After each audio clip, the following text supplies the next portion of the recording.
बंगले वाली बहू की ताजी सब्जियां। भैया, क्या आप मेरी पसंदीदा ताजे कच्चे आम लेकर आए हो या नहीं? हाँ बेटिया, तुम तो हमेशा मुझसे ही सारी सब्जी लेकर जाती हो, इसलिए तुम्हारे लिए कच्चे आम मैंने पहले ही साइड में रख दिए हैं। शुक्रिया भैया। अब घर जाकर कच्चे आम की मीठी चटनी बनाऊंगी। ताजा सब्जी खाने का तो मजा ही अलग होता है। उसके बाद नेहा सारे कच्चे आम लेकर घर आ जाती है और अपनी मम्मी को कहती है, मम्मी, अब आप जल्दी से मेरे लिए कच्चे आम की मीठी चटनी बना दो। मेरा बड़ा मन कर रहा है खाने का। मुझे तो पता ही था, जैसे ही गर्मी आएगी और तुम्हारे कच्चे आम की चटनी खाना शुरू हो जाएगा, उसे खाए बिना तो तुम रह ही नहीं सकते हो। तो मम्मी, कच्चे आम की चटनी खाए बिना कौन रह सकता है? गर्मी में एकदम ठंडी ठंडी चटनी खाने का मजा ही अलग होता है। आप जल्दी से उसे बनाकर फ्रिज में रख देना और मैं शाम को खाऊंगी। एक तरफ इतना कहकर नेहा वहाँ से चली जाती है और उसके बाद सुनीता नेहा की फरमाइश के अनुसार कच्चे आम को काटकर उन्हें अच्छे से धो लेती है और फिर वो उसकी मीठी चटनी बनाती है। चटनी जब बन जाती है तो वो थोड़ी देर के बाद उसे फ्रिज में रख देती है। जब शाम को नेहा खाना खाती है तो उसे खाना बहुत अच्छा लगता है। बड़ा मजा आ गया। बहुत ही स्वादिष्ट चटनी थी। मन कर रहा है कि सारी चटनी अभी खा लूं। बिल्कुल, तुम्हें जितनी चटनी खानी है तुम खा सकती हो। उसके बाद नेहा सारी चटनी खत्म कर देती है। अभी शादी के बाद तो पता नहीं कब आपके हाथ का खाना दोबारा खाने को मिलेगा। मैं खाना बहुत मिस करूंगी। अरे कोई बात नहीं बेटा, जब भी तुम्हें हमारी याद आए तुम हमें बता देना। हम खाना लेकर तुमसे मिलने आ जाएंगे, या फिर तुम यहाँ पर कभी भी अपनी मर्जी से आ सकते हो। नेहा के घर वालों ने उसका रिश्ता तय कर दिया था और अब कुछ दिन बाद उसकी शादी थी। इस तरह दिन गुजर रहे थे। अब जोर शोर से घर में शादी की तैयारी चल रही थी। एक दिन सब्जी वाला उनके घर बहुत सारी सब्जी लेकर आता है। अरे बेटिया, घर में क्या फंक्शन है? घर में शादी की तैयारियां चल रही है। अच्छा बेटा, किसकी शादी की तैयारी हो रही है? अरे भैया, मेरी ही शादी की तैयारी हो रही है। मेरा बड़े बंगले में रिश्ता तय हुआ है। आपको पता है, अब मैं जल्दी ही बड़े बंगले की बहू बनने वाली हूँ। अरे वाह बेटिया, ये तो बहुत अच्छी बात है। तुम तो फिर शादी करके बड़े बंगले में चली जाओगी और हमें तो भूल ही जाओगी। फिर कहाँ बेटिया तुम हम सब्जी वाले को याद करने वाली हो? नहीं भैया, ऐसी कोई बात नहीं है। मैं भला आपको क्यों बोलूंगी, बल्कि आप ही तो थे जो हमेशा इतनी ताजा सब्जी देते थे। वाह, मुझे ऐसी ताजा सब्जी कौन खिलाएगा भला? कोई बात नहीं, तुम हमसे कह देना, हम तुम्हें देने आ जाएंगे। इस तरह सब्जी वाला फंक्शन की वजह से बहुत सारी सब्जी वहाँ पर देकर चला जाता है।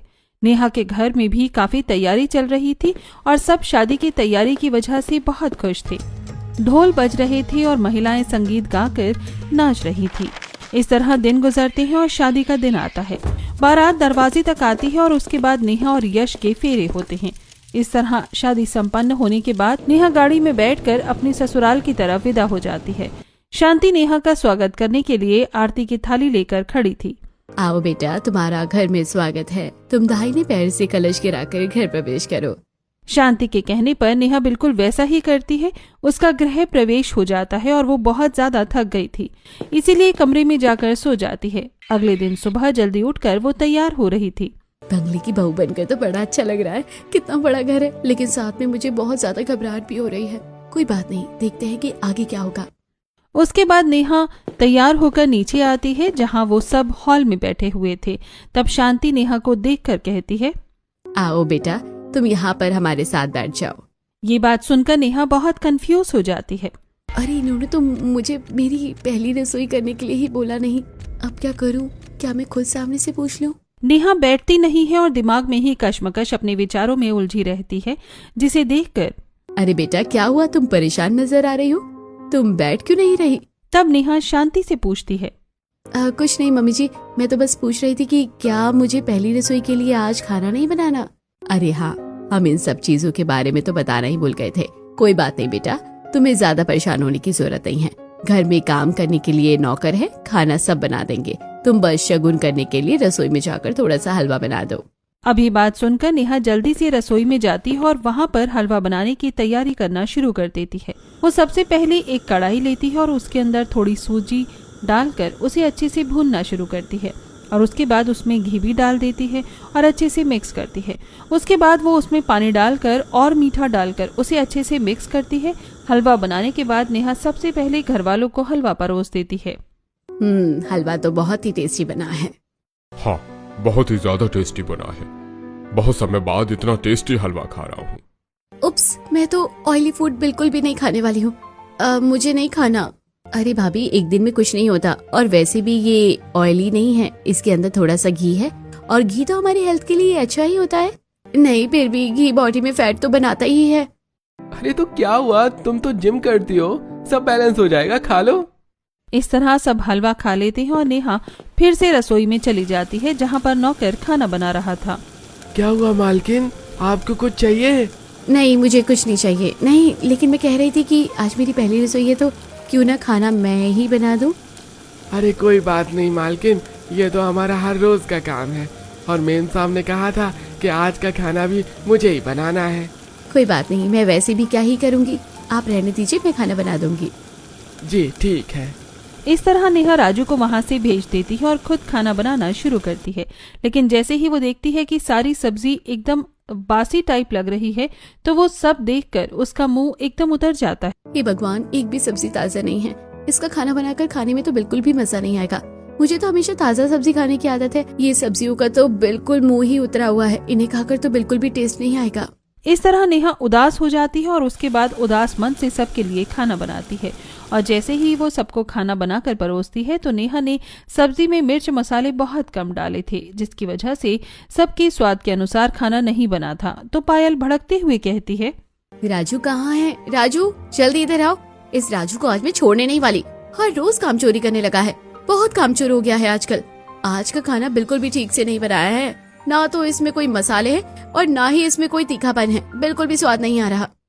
हाँ बिल्कुल, राजू ने आज ठीक से खाना नहीं बनाया है। आज का खाना बाकी दिनों से अलग है। इस तरह ये सब देखकर नेहा उदास होते हुए कहती है, 1 मिनट आप सब लोग जाइए, राजू ने कुछ भी नहीं किया है। दरअसल बात ये थी कि आज खाना मैंने बनाया है और राजू को मैंने खाना बनाने से मना कर दिया था। ओह अच्छा, लेकिन बेटा तुम्हें ऐसा करने की क्या जरूरत थी? हमने तुमसे कहा था ना कि तुम्हें खाना बनाने की जरूरत नहीं है, राजू सब संभालेगा। मम्मी जी, आज मेरी पहली रसोई की रस्म थी, तो इसलिए मुझे लगा कि मैं क्यों ना सभी को अपने हाथ से खाना बनाकर खिला दूं। तो क्या जरूरत है तुम्हें अपना इतना दिमाग इस्तेमाल करने की? क्या तुम शांति से नहीं बैठ सकती क्या? कुछ ज्यादा ही शौक चढ़ा है क्या तुम्हें काम करने का? तो कोई और काम कर लिया होता। तुमने तो यहाँ पर हमारा खाने का सारा स्वाद ही खराब कर दिया है। मुझे माफ कर दीजिए। अरे कोई बात नहीं बहू, तुम्हें इस तरह माफी मांगने की जरूरत नहीं है। भाई मुझे तो खाना बहुत अच्छा लग रहा है। इन लोगों की जीभ का तो स्वाद ही खराब हो गया है, इतना ज्यादा मिर्च मसाला खा खा कर। हाँ बेटा, तुम्हें परेशान होने की जरूरत नहीं है, तुम चिंता मत करो, खाना तो अच्छा है, बस इसमें थोड़ा सा मिर्च मसाला कम है, जैसा हम हमेशा खाते हैं। बाकी खाना बहुत अच्छा बना है। उसके बाद सब खाना खा लेते हैं और अपने अपने काम पर चले जाते हैं। लेकिन जब बाद में नेहा खाना खाने बैठी थी, तब उसका मुंह बन जाता है, क्योंकि उसे खाने में बिल्कुल भी स्वाद नहीं आ रहा था। मुझे तो खाना बिल्कुल भी अच्छा नहीं लग रहा है, इसमें तो कोई स्वाद भी नहीं आ रहा है। सब्जी भी एकदम बासी लग रही थी, और मुझे तो हमेशा ताजी सब्जी खाने की आदत है। अब सभी ने नेहा को खाना बनाने से मना कर दिया था, इसीलिए नेहा ने रात का भी खाना नहीं बनाया। और जब रात को भी नेहा ने खाना खाया तो उसे बिल्कुल अच्छा नहीं लग रहा था। रात को जब नेहा अपने कमरे में जाती है, तो उसका उदास चेहरा देखकर उसका पति यश उससे पूछता है, क्या बात है, तुम इतनी उदास क्यों लग रही हो? अगर मैं खाने को लेकर बात की तो इन्हें लगेगा कि मैं कितना ज्यादा नखरा कर रही हूँ, और अभी मुझे आए हुए 1-2 दिन ही तो हुए हैं, तो अभी कुछ नहीं कहती हूँ। उसके बाद नेहा फीस को थोड़ा ठीक करके कहती है, अरे कुछ नहीं हुआ, बस थोड़ी सी थकान हो रही है। अच्छा ठीक है, तो तुम आराम से सो जाओ। वहीं दूसरी तरफ पायल के कमरे में, तुम्हारा तो हमेशा का है, तुम्हें तो इन सब चीजों पर ध्यान ही नहीं देना होता। सिर्फ अकेले मेरे ऊपर इल्जाम लगाने की जरूरत नहीं है, कभी अपने आप को भी देखा है कि खुद कितनी गलती करते हो? हाँ बिल्कुल, मैं ही तो गलतियों का पुतला हूँ, और तुम ज्ञान की देवी हो, तुमसे तो कभी गलती हो ही नहीं सकती। अच्छा हुआ कि खुद अपने मुंह से एक्सेप्ट कर दिया सच। जब पता है तो क्यों दूसरों के ऊपर इल्जाम लगा रहे हो? तुमसे बात करना तो बेकार था ही, लेकिन अब तुमसे बहस करना भी बहुत ज्यादा बेकार है। मुझे तो अब तुमसे कोई बात ही नहीं करनी है इस बारे में। रोहन गुस्सा होकर वहां से चला जाता है। इस तरह दिन गुजर रहे थे और अब घर में ताज़ा सब्जी न बनने की वजह से नेहा का भी खाने में बिल्कुल मन नहीं लग रहा था। इसलिए वो एक दिन राजू से कहती है, अरे राजू भैया, आप कहीं से भी ताजी सब्जी लेकर आओ ना। ये सब्जी आप कहाँ से लेकर आते हो? ये तो बिल्कुल भी ताजा नहीं होती है और इसमें कोई स्वाद भी नहीं होता है। अरे मालकिन किधर से लाएगा, वहीं से लाता हूँ जहाँ सुपरमार्केट से सारी सब्जी मिलती है। आप प्लीज कहीं और ट्राई करना ना, कि कहीं से आपको कैसे भी करके कहीं से ताजा सब्जी मिल जाए। हाँ ठीक है, मैं देख लूंगा। उसके बाद राजू शाम को फिर से सब्जी लेने जाता है और वो एक दो जगह ट्राई करता है, लेकिन उसे कहीं ताज़ा सब्जी नहीं मिलती। तो वो वापस सुपरमार्केट में अंदर सब्जी लेने चला जाता है और सब्जी लेते हुए खुद से कहता है, अरे अब क्या मैं इनके लिए सारे ही काम करूंगा? मुझे क्या पता कि ताज़ा सब्जी कहाँ मिलेगी। अब कौन बाजार में पागलों की तरह घूम घूम कर समय बर्बाद करेगा। मैं तो इधर से ही सब्जी ले लेता हूँ, उसके बाद आराम से घूम कर थोड़ी देर बाद घर जाऊंगा और कह दूंगा कि मुझे सब्जी नहीं मिली। सुपरमार्केट से सब्जी लेने के बाद राजू थोड़ी देर इधर उधर टहलने लगता है और वहीं दूसरी तरफ नेहा सोच रही थी शायद वो आज कहीं से तो ताज़ा सब्जी ले आएगा। मुझे लग रहा है कि शायद कहीं ना कहीं से तो ताज़ा सब्जी मिल ही जाएगी। काश राजू ताज़ा सब्जी लेकर आ जाए। इस तरह नेहा वेट कर रही थी और जब राजू आता है तो क्या हुआ राजू, कहीं से ताज़ा सब्जी मिली? नहीं मैम साहब, मैंने तो हर जगह ढूंढा लेकिन मुझे कहीं नहीं मिली। अब ये बात सुनकर नेहा का मन काफी ज्यादा उदास हो जाता है। यूं ही एक हफ्ता गुजर जाता है और अब नेहा इस बारे में अपने पति से बात करती है। मुझे आपसे कुछ बात करनी है। हाँ बिल्कुल, बोलो ना क्या बात है। मेरा ताज़ा सब्जी खाने का बहुत ज्यादा मन कर रहा है, लेकिन यहाँ पर कहीं भी ताज़ा सब्जी नहीं मिल रही है। तो आप प्लीज कहीं से ताज़ा सब्जी मंगवा दीजिए। अच्छा ठीक है, मैं कहीं ना कहीं से ट्राई कर लूंगा, लेकिन अभी कुछ कह नहीं सकता। मैं एक इम्पोर्टेंट प्रोजेक्ट पर काम कर रहा हूँ, बाद में देखेंगे। इस तरह यश का जवाब मिलने के बाद भी नेहा ने कुछ दिन वेट किया, लेकिन कहीं से ताज़ा सब्जी नहीं आई। साथ में नेहा एक और चीज नोटिस कर रही थी कि कोई भी एक साथ बैठकर डिनर नहीं करता था। कोई अपने कमरे में टीवी देखते हुए तो कोई लैपटॉप देखते हुए अपना डिनर करता था। अरे क्या बात है बेटा, तुम खाना क्यों नहीं खा रही हो? पापा जी, मैं सबके आने का इंतजार कर रही थी कि सब साथ में बैठकर डिनर करेंगे। अरे नेहा, भूल जाओ कि यहाँ कोई आकर साथ में डिनर करने वाला है। सबका यही है, सब अपने अपने काम में ही मस्त होकर रहते हैं। कोई अपने कमरे में खाना खाते हुए टीवी देखेगा तो कोई काम करते हुए खाना खाएगा। सबका यही है। हम तो इंतजार करके थक चुके हैं और तुम भी अब किसी का इंतजार मत करो और खाना खा लो। एक दिन नेहा घर के आंगन में टहल रही थी, जहाँ पर माली आंगन में पेड़ पौधों की कटाई कर रहा था। भैया, क्या यहाँ पर एक भी सब्जी का पेड़ या पौधा नहीं लगा हुआ इस घर में? अरे नहीं मालकिन, यहाँ पर एक भी सब्जी का पौधा नहीं है, बल्कि एक पेड़ है जो अमरूद का लगा हुआ है, बाकी सब तो फूलों के हैं। कमाल है, इतना बड़ा बंगला है, यहाँ पर इतने सारे पेड़ पौधे लग सकते हैं और कितने सारे फूलों के पौधे भी लगे हुए हैं। तो कम से कम थोड़े बहुत सब्जी के ही लगा देते तो खुद की तो ताज़ा सब्जी ही हो जाती। और एक दिन वो अपने मायके वालों से बात कर रही थी। क्या बात है बहन, तो मुझे उदास लग रही है, कुछ बात हुई है क्या? कुछ नहीं, बस यहाँ पर शहर में ताज़ा सब्जी कहीं मिल ही नहीं रही है। मैंने हर जगह पता करने की कोशिश कर ली, लेकिन कहीं पर भी नहीं मिल रही। अरे बहन, बस इतनी सी बात थी क्या? तो तुझे परेशान होने की जरूरत नहीं है। वैसे भी मैं परसों किसी काम से शहर जा ही रहा था, तो तेरा ससुराल थोड़ा सा दूर पड़ेगा, पर मैं तेरे लिए यहाँ से गाँव की एकदम ताज़ा सब्जी लेकर आऊंगा। अब इतने दिनों बाद जाकर नेहा ने ताज़ा सब्जी का नाम सुना, जिसे सुनकर वो बहुत ज्यादा खुश हो जाती है। थैंक यू सो मच भैया।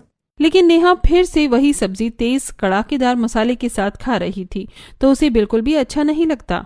इस तरह की सब्जी में बिल्कुल भी स्वाद नहीं है और ना ही खाने के बाद अच्छा लग रहा है। नेहा का मुंह बन जाता है और वो खाना छोड़कर अपने लिए रसोई में जाकर थोड़ी सी नमकीन चावल छौंक कर बनाती है, उसके साथ बूंदी का रायता। आज घर में कोई नहीं था, इसलिए नेहा नीचे बैठकर खाना खा रही थी। उसने सारा रायता चावल में एक साथ डालकर हाथ से अच्छे से मिक्स कर लिया था और वो हाथ से ही खाना खा रही थी। चलो, कम से कम कुछ तो अच्छा खाने को मिल रहा है, वरना तो किसी भी चीज में स्वाद ही नहीं आ रहा था। तभी वहां पर पायल आ जाती है और नेहा को ऐसे देखकर उसका मुंह बन जाता है और वो उसे खरी खोटी सुनाने लगती है। तुम तो सच में बिल्कुल गंवार हो, तुम्हें तो तमीज नाम की चीज ही नहीं है। अरे भला ऐसे हाथों से इतने गंदे तरीके से खाना कौन खाता है? क्या तुम्हारे पास चम्मच नहीं है? कोई आकर देखेगा तो क्या कहेगा? कोई बात नहीं दीदी, हम बाकी खाना भी तो हाथ से ही खाते हैं और हाथ से खाना खाना तो बहुत अच्छा होता है। बिल्कुल, तुमसे तो मैं और उम्मीद भी क्या कर सकती हूँ, तुम तो यही जवाब दोगी। वहीं दूसरी तरफ बाकी सबके पेट में भी इतने सारे मसाले खाने की वजह से थोड़ी सी परेशानी होती थी। अरे बेटा, फिर से हमारे लिए जरा एक बार नींबू पानी बना दो। राजू भी बाहर गया है, जरा जल्दी बना दो, मेरे पेट पे बहुत ज्यादा अग्नि हो रही है। हाँ भाई, मेरे पेट में भी हमेशा ऐसा लगता है जैसे कि एक आग जलती रहती है, बड़ी जलन होती है। कुछ ठंडा खाने पीने से ही थोड़ी देर के लिए ठीक होता है, लेकिन फिर दोबारा ऐसे ही होने लगता है। मुझे लगता है मम्मी जी, पापा जी की ये सब ज्यादा मसाले खाने की वजह से हो रहा है। अरे बेटा, कितना ही मसाला खा लिया है हमने, जरा सा सब्जी में ही तो खाते हैं और फिर उसके बिना सब्जी भी तो अच्छी नहीं लगती। नेहा आगे ज्यादा बात न बढ़ाते हुए रसोई में जाती है और सबके लिए नींबू पानी बनाती है और उन्हें देती है। अब पीने के बाद जरा अच्छा लग रहा है। अब 2 दिन बाद नेहा का भाई उसे आकर ताजा सब्जी दे देता है और ये लो, उन्हीं भैया से खास तुम्हारे लिए ताजा सब्जी लेकर आया हूँ। अगर और कुछ चाहिए तो बता देना। कभी भी तुम्हें ताजा सब्जी की जरूरत हो तो बता देना, तुम्हारा भाई लेकर हाजिर हो जाएगा। थैंक यू भैया। आइए आप थोड़ी देर यहाँ रुक जाइए, मैं आपको भी ताज़ा खाना बनाकर खिलाऊंगी। अरे कोई बात नहीं, अभी मैं चलता हूँ, बाद में आऊंगा। अभी मुझे शहर में एक अच्छी नौकरी का ऑफर मिला है, अभी मुझे काम से वहीं जाना है। अरे वाह भैया, कांग्रेचुलेशन, आपको बहुत बहुत बधाई हो। शुक्रिया। अच्छा अब चलता हूँ, बाद में मिलेगा, और कुछ भी जरूरत हो तो याद कर लेना। इतना कहकर राजा कहाँ से चला जाता है और आज फाइनली इतने दिनों बाद नेहा को ताज़ा सब्जी खाने को मिलती है। वो सबके लिए बढ़िया सी भरमा भिंडी और साथ में अपने लिए कच्चे आम की मीठी सब्जी बना लेती है। नेहा जब खाना बना रही थी तो सिलबट्टी पर वो कुछ मसाले पीस रही थी। हर रोज हम पैकेट के गरम मसाले खाते हैं जो कि हमारे लिए बिल्कुल भी अच्छे नहीं होते, इसलिए आज मैं सबके लिए जो घर के देसी मसाले होते हैं उन्हें अच्छे से सिलबट्टे पर पीसकर सब्जी में डालूंगी तो अच्छा लगेगा। इस तरह नेहा सभी के लिए घर के मसालों की सब्जी बनाती है और जब वो आज सबको खाना परोसती है तो सबको बहुत अच्छा लगता है। अच्छा, तो राजू ने कमाल कर दिया, उसने तो आज खाना बहुत अच्छा बनाया है। नहीं मम्मी, राजू तो आज बाहर गया है, आज तो खाना बल्कि नेहा भाभी ने बनाया है। ये बात सुनकर सब हैरान हो जाते हैं। वाह बेटा, तुमने तो कमाल कर दिया। मुझे तो लगा ही था कि तुम्हारे अंदर कोई ना कोई टैलेंट है ही। तुमने तो सच में बहुत स्वादिष्ट खाना बनाया है। इतना भी कुछ खास नहीं बना है, लेकिन बाकी सबको भी खाना बहुत अच्छा लगता है और आज नेहा को भी खाना खाने में बड़ा मजा आ रहा था। फाइनली उसने ताज़ा सब्जी खाई थी और अपने लिए तो मीठी आम की सब्जी खाई थी जो कि उसे बहुत पसंद थी। अगले 2-3 दिन तक सब ठीक रहता है, लेकिन जैसे ही फिर से सब्जी खत्म हो जाती है तो एक दिन नेहा घर के आंगन में टहल रही थी जहाँ पर माली पौधों की कटिंग कर रहा था और नए पौधे लगा रहा था। तब नेहा को आइडिया आता है। आइडिया, अब मैं कुछ पौधे लगाऊंगी और सब्जी के लिए ही लगाऊंगी, कुछ भी हो जाए अब तो ताजी सब्जी खाकर ही रहूंगी। इस तरह नेहा को फाइनली एक आइडिया मिलता है और अब वो ऑनलाइन इन सब चीजों के बारे में देखना शुरू करती है। वो कुछ बहुत बड़े गमले लेकर आती है और आंगन में लगा देती है। मिट्टी के बीज बोने के बाद वो उन्हें पानी दे देती है। अब तो जल्दी ही पालक मेथी तैयार हो जाएगी और बढ़िया से रायता बनाकर पीऊंगी। उसके बाद नेहा उन्हें पानी देकर वहां से चली जाती है। अगले 1-2 दिन तक वो उनके अच्छे से ध्यान रखती है। एक दिन नेहा घर में अकेले बैठकर बोर हो रही थी तो ऑटोमेटिक मशीन में कपड़े धुल गए, उन्हें वापस पानी में खंगाल रही थी। अरे, तुम वॉशिंग मशीन से कपड़े निकालकर वापस पानी में क्यों निकाल रही हो? दीदी, वॉशिंग मशीन में कपड़े धुल जाते हैं, उसके बाद पानी से ही तो निकालते हैं। नेहा की बात सुनकर पायल सिर पर हाथ रखकर कहती है, ओह माय गॉड, तुम ना कितनी गंवार हो। क्या तुम्हें इतना भी नहीं पता कि ये ऑटोमेटिक वॉशिंग मशीन है जो कपड़ों को फाइनल धोकर ही बाहर निकालती है? ये वॉशिंग मशीन अपने आप सारा पानी ले लेती है और उसके बाद खुद उन्हें पूरे तरीके से धोने के बाद ही इसका काम खत्म होता है। मुझे तो समझ नहीं आ रहा कि तुम्हें बेमतलब में सारे काम करने की क्यों पड़ी रहती है। मैं घर में बोर हो रही थी तो सोचा कि कुछ काम कर लेती हूँ। तुम्हें कुछ भी करने की जरूरत नहीं है। अब नेहा पायल से डांट खाने के बाद जब आंगन में जाती है तो देखती है कि उसने जो 3-4 पौधे लगाए थे वो सब जलकर खराब हो गए हैं। अब नेहा का मूड और ज्यादा खराब हो जाता है और उसकी आंखों में आंसू आ जाते हैं। मैं अगर जो कुछ भी करना चाह रही हूँ तो वो क्यों नहीं हो रहा है? तभी उसके पास रमेश आता है और उसे समझाता है। बेटा, तुम्हें उदास होने की जरूरत नहीं है। वही कोई बात नहीं, अगर ये पौधे खराब हो गए तो तुम दोबारा कोशिश करो। क्या किसी भी इंसान को एक बार में हार मान लेनी चाहिए? अरे क्या तुमने भी जिंदगी में कोई काम किया था तो क्या तुम पहली बार में ही सीख गई थी? नहीं पापा जी। तो बस फिर अब दोबारा कोशिश करो और इस बार देखना सब ठीक होगा। इसमें मैं तुम्हारी मदद करूंगा। मुझे बचपन के दिन याद आ गए जब मैं गांव में अपने पिता के साथ खेती बाड़ी का काम किया करता था। इस तरह रमेश नेहा को समझाता है और उसे पूरा सपोर्ट करता है। उसके बाद नेहा और रमेश दोनों मिलकर फिर से बहुत सारे गमले लेकर आते हैं और इस बार मिट्टी में वो, देखो बेटा, ये गोबर है, हम इसकी मदद से खाद बनाएंगे क्योंकि मिट्टी को भी तो अपने खाने की जरूरत होती है। साथ में मैंने तुम्हारे लिए कुछ केमिकल फ्री कीटनाशक भी मंगवा दिए हैं और इसके साथ तुम जो रसोई का वेस्ट होता है ना, वो भी उसमें डाल सकती हो। हम घर के कुछ नुस्खे ट्राई करके और एकदम देसी फसल उगाएंगे। क्या तुम तैयार हो? बिल्कुल पापा जी। अब वो गोबर में अच्छे से सब कुछ मिक्स करने के बाद उसे मिट्टी में भी अच्छे से मिक्स कर देते हैं और उसके बाद बीज डालकर उसमें पानी डाल देते हैं। देखो, यहाँ पर खिड़की भी है, जब ज्यादा धूप लगेगी तो तुम थोड़ी देर के लिए खिड़की बंद कर लेना, क्योंकि अभी बहुत ज्यादा गर्मी है और ऐसे में पेड़ पौधे भी जल सकते हैं, तो हमें थोड़ा ज्यादा ध्यान देना होगा। रमेश के बताए अनुसार नेहा बिल्कुल वैसा ही कर रही थी और अब वो पेड़ पौधों का और भी अच्छे से ध्यान रख रही थी। अब वो धूप में भी और हर चीज में उनका ध्यान रखती है और उन्हें 2 वक्त अपने भी देती। साथ में वो उन्हें मैन्योर और फर्टिलाइजर भी टाइम टाइम पर ऐड कर रही थी। इसके अलावा उसने उनमें कीटनाशक भी डाला था ताकि वो खराब न हो। इस बार तो पौधे बढ़ रहे हैं। पिछली बार तो 3 दिन में ही मेरे पौधे खराब हो गए थे, लेकिन अब पिछले 10 दिनों से मेरे पौधे बहुत अच्छे चल रहे हैं। एक तरफ नेहा सब्जी उगाने की कोशिश कर रही थी तो वहीं दूसरी तरफ एक दिन घर में। सच में तुम्हारे ससुराल में क्या इतना ड्रामा क्रिएट हो गया? ये तो सच में बहुत ज्यादा फनी था। सच में मुझे भी बहुत मजा आया था। फिलहाल तुम बताओ तुम्हारा सब कैसा चल रहा है? अरे मेरा तो एकदम मजे में चल रहा है। तो बताओ क्या हम अगले हफ्ते घूमने चले? हाँ बिल्कुल, नेकी और पूछ। इस तरह पायल अक्सर किटी पार्टी करने में बिजी रहती थी, जिसकी वजह से वो घर में हो रही चीजों पर भी ध्यान नहीं दे पाती थी और न ही किसी का ध्यान रखती थी। एक दिन, अरे बेटा ये 50,000 ऐसे कैसे जा सकते हैं? मुझे भी नहीं पता मम्मी जी, मैंने तो कमरे में ही रखे थे, पता नहीं कहाँ चले गए। मुझे भी मेरी घड़ी नहीं मिल रही।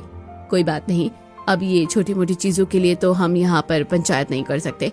अब खो गया तो आगे से ध्यान रखना। तुम्हारे लिए छोटी मोटी चीजें हैं, अरे भले ही छोटी मोटी हो लेकिन है तो तुम्हारी। तुम्हें कम से कम ध्यान तो रखना चाहिए कि सामान कहाँ गायब हो रहा है। कभी भी कुछ भी कहीं पर भी रख देते हो, हमेशा सामानों को गायब करते रहते हो।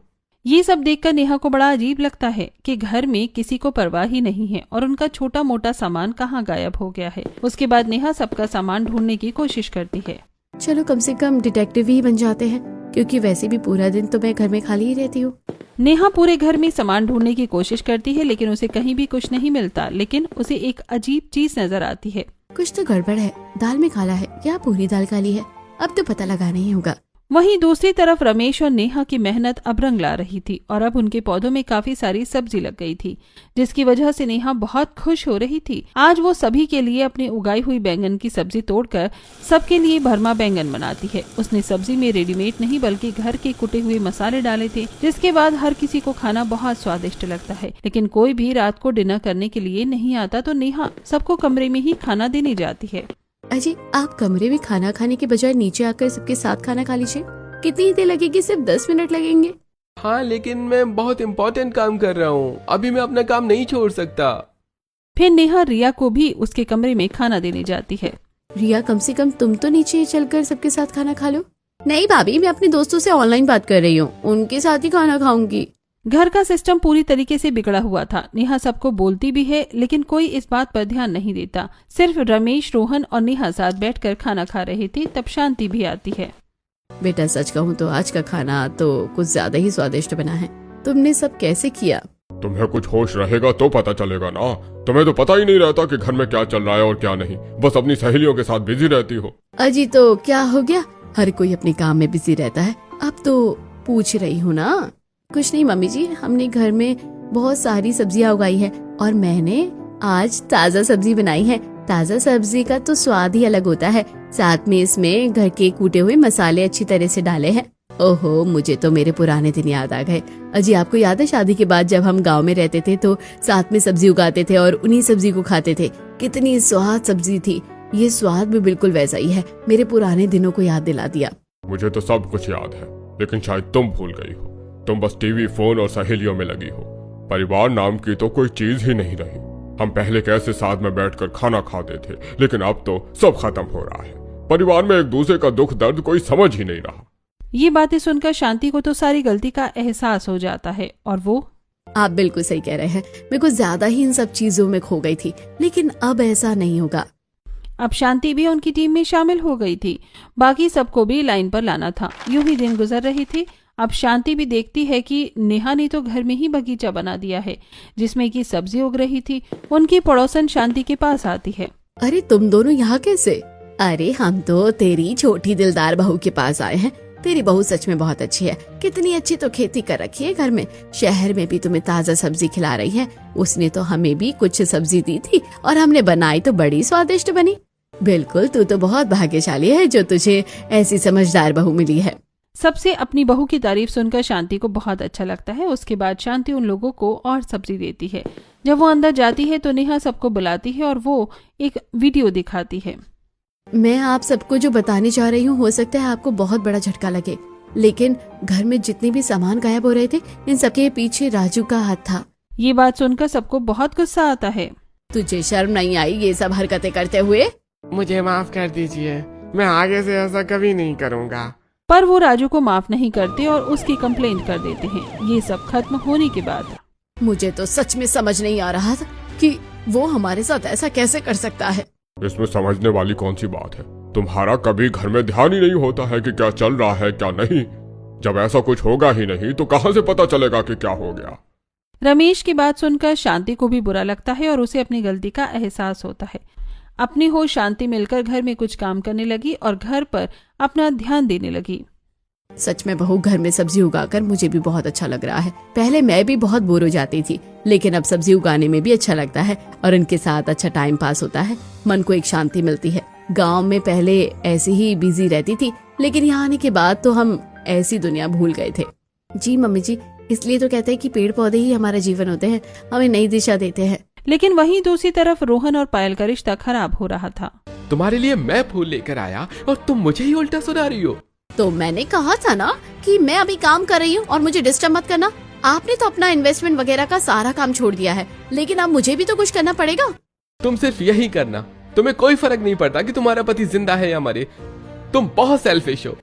इतना कहकर रोहन वहाँ से चला जाता है और पायल की आंखों में आंसू आ जाते हैं। तब नेहा उसके पास आती है। तुम मुझे रोता हुआ देखकर यहाँ पर मेरा मजाक बनाने आई हो ना? चली जाओ यहाँ से। नहीं दीदी, ऐसा कुछ नहीं है।